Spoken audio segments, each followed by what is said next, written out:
Our world is in crisis. I will not sugarcoat it. These are among the most challenging of times for our region. CARICOM Chair Mia Motley has highlighted the major challenges facing the world today, including climate disasters, supply chain disruptions, and a rising cost of living. In her address to the Caribbean community, she also pointed to increasing misinformation, global tensions, and the disproportionate impact these issues have on small island states like those in the Caribbean. Countries are distrustful of countries, and neighbors are distrustful of neighbors. The international order and the international system, my friends, is in grave danger of collapse. And now, we are on the precipice of a global trade war. The Trump administration imposed a 10% tariff on several Caribbean nations, further compounding the proposed $1 million maritime fee on Chinese-built vessels entering the U.S. Caribbean economies with their deep trading ties with the U.S. are expected to be seriously set back by the anticipated global trade war. We could lower our tariffs to zero in CARICOM, and it will not make a lick of difference because our economies are small and vulnerable. This crisis, my friends, will impact not only goods, but it may also have a large spillover effect on tourism.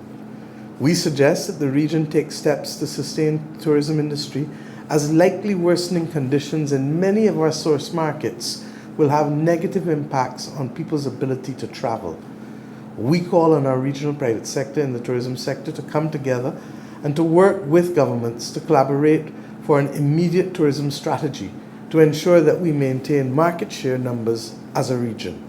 Prime Minister Mia Motley has joined the growing chorus, urging citizens and businesses to shore up their finances, resources, and contingency plans amid worsening global conditions. She also called on leaders to broaden their international ties to ensure strong alliances in times of crisis. So what must we do? First, we must re-engage urgently, directly, and at the highest possible level with our friends in the United States of America. There is an obvious truth which has to be confronted by both sides. That truth is that these small and micro-states of the Caribbean do not in any way or in any sector enjoy a greater degree of financial benefit in the balance of trade than does the United States. Secondly, we must not fight among each other for political gain. Because, my dear brothers and sisters, as the old adage goes, united we stand and divided we fall.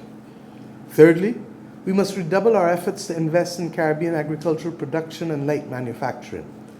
The 25 by 2025 initiative, ably led by President Ali, seems too modest a target now, given all that we are confronting. We must grow our own and produce our own as much as possible. We can all make the decision to buy healthy foods at the market instead of processed foods at the supermarket. Fourthly, we must build our ties with Africa, Central and Latin America, and renew those ties with some of our older partners around the world, in the United Kingdom and Europe, in Canada. We must not rely solely on one or two markets.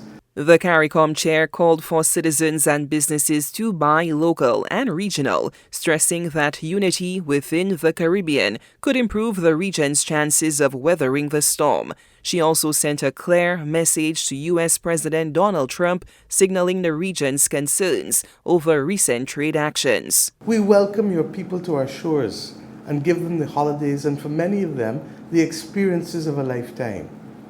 I say simply to President Trump, our economies are not doing your economy any harm in any way. They are too small to have any negative or distorting impact on your country. So I ask you to consider your decades-long friendship between your country and ours, and look to the Caribbean, recognizing that the family ties, yes, are strong. Let us talk, I hope, and let us work together to keep prices down for all of our people. CARICOM Chair Mia Motley, in her closing remarks, reminded the region the Caribbean has weathered greater storms, and with unity, resilience, and shared purpose, it can rise again.